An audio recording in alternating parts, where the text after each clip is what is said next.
Hello everyone. In today's class, we discuss chapter 3, pair of linear equation in two variables from class 10 and NCERT में. ठीक है, आज हम इसका introduction पढ़ेंगे. Pair of linear equation in two variables का introduction के बारे में आज आपको मैं बताऊंगी. Pair of linear equation in two variables में है. This means x and y two variables होंगे. तो इसका जनरल फॉर्म क्या है linear equation in two variables का?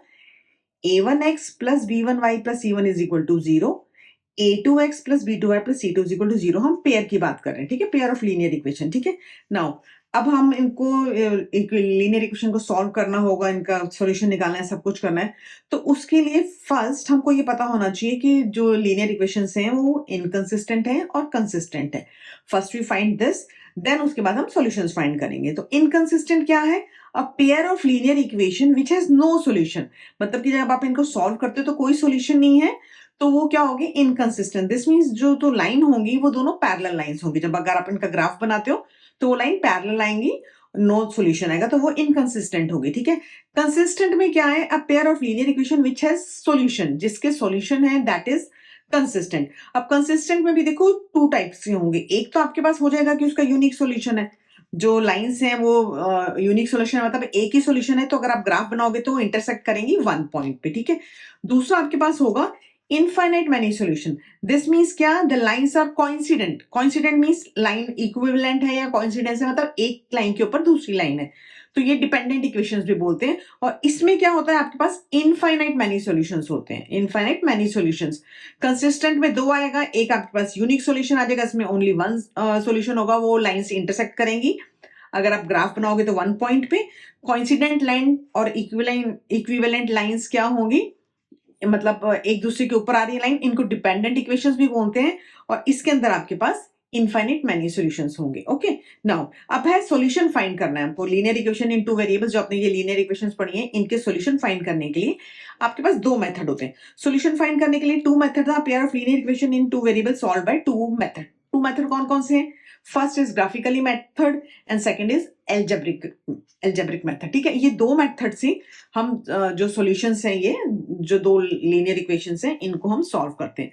अब देखो कैसे ग्राफिकल मेथड में क्या करना है और उसमें क्या करना है, ये भी आपको हम डिस्कस करते हैं. ओके, नाउ सॉल्यूशन फाइंड करना है आपको. सबसे पहले तो अगर आपको हमने लीनियर इक्वेशन को सॉल्यूशन फाइंड करना है तो सबसे first we check the lines are equation. जो लाइन और इक्वेशंस हमको गिवन है वो कंसिस्टेंट है कि इनकंसिस्टेंट है, हमको फर्स्ट ये फाइंड करना है, देन हम इसके सॉल्यूशन पर आएंगे. तो ये चीज फाइंड करने के लिए क्या है, हमने जैसे दो लीनियर इक्वेशन ली थी, pair of a1x plus b1y plus c1 is equal to 0 and a2x plus b2y plus c2 is equal to 0. Now if a1 upon a2 is not equal to b1 upon b2, अगर आपने इनके coefficient का ratio निकाला है, not equal to b1 upon b2, x and y coefficient का ratio निकाला है, अगर ये नॉट इक्वल है तो this means lines are consistent, या जो दो इक्वेशंस हैं वो कंसिस्टेंट है एंड यूनिक सॉल्यूशन है. यूनिक सॉल्यूशन मतलब कि ग्राफ बनाओगे तो वो इंटरसेक्टिंग लाइन होंगे, किसी एक पॉइंट पे इंटरसेक्ट करेंगी. ओके, नाउ सेकंड क्या है आपके पास? If a1 upon a2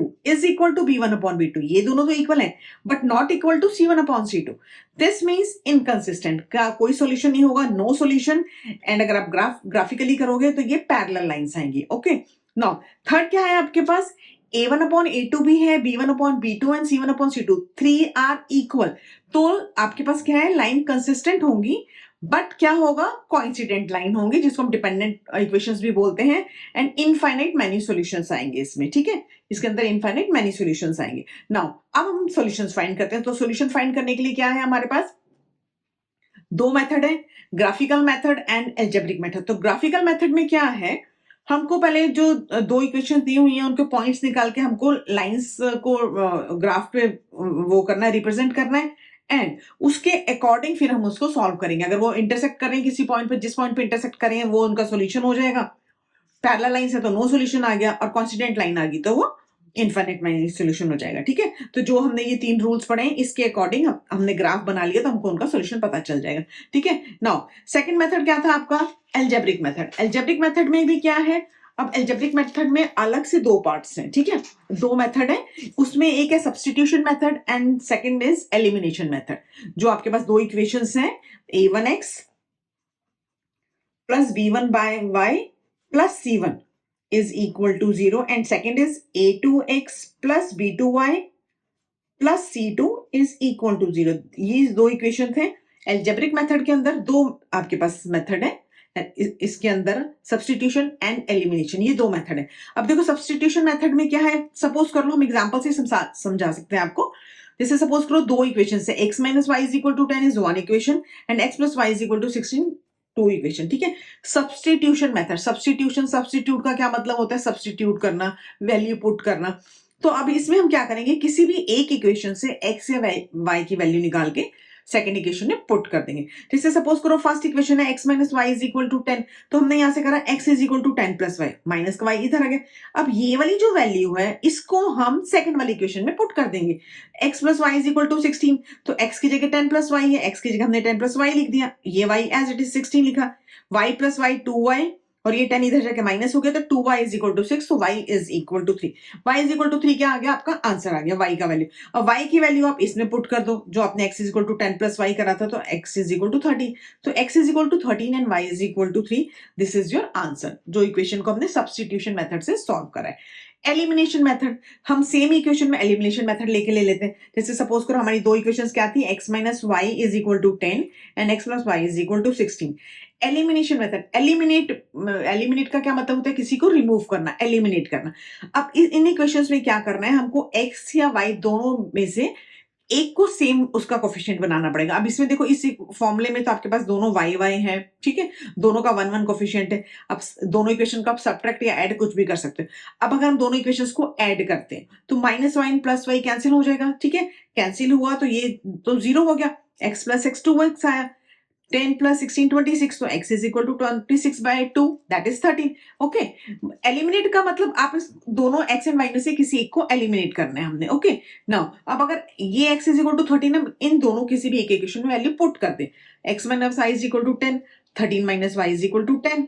okay, x की जगह में 13 रखा, तो minus y is equal to 10 minus 13 and minus y is equal to minus 3, तो y is equal to 3. तो ये आपका आंसर आ गया.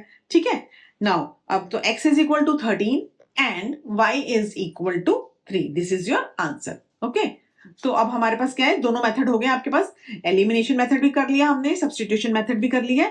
ठीक है, अब ये हम सब चीजें एक्सरसाइज में यूज करेंगे. तो आपका जो इंट्रोडक्शन था, जो सिंपल फॉर्मुलेस थे, वो यहाँ पे कवर हो गए. ठीक है, नाउ अब हम क्या करेंगे, एक्सरसाइज स्टार्ट करेंगे, वो हम नेक्स्ट वीडियो में करेंगे. ठीक है, थैंक यू.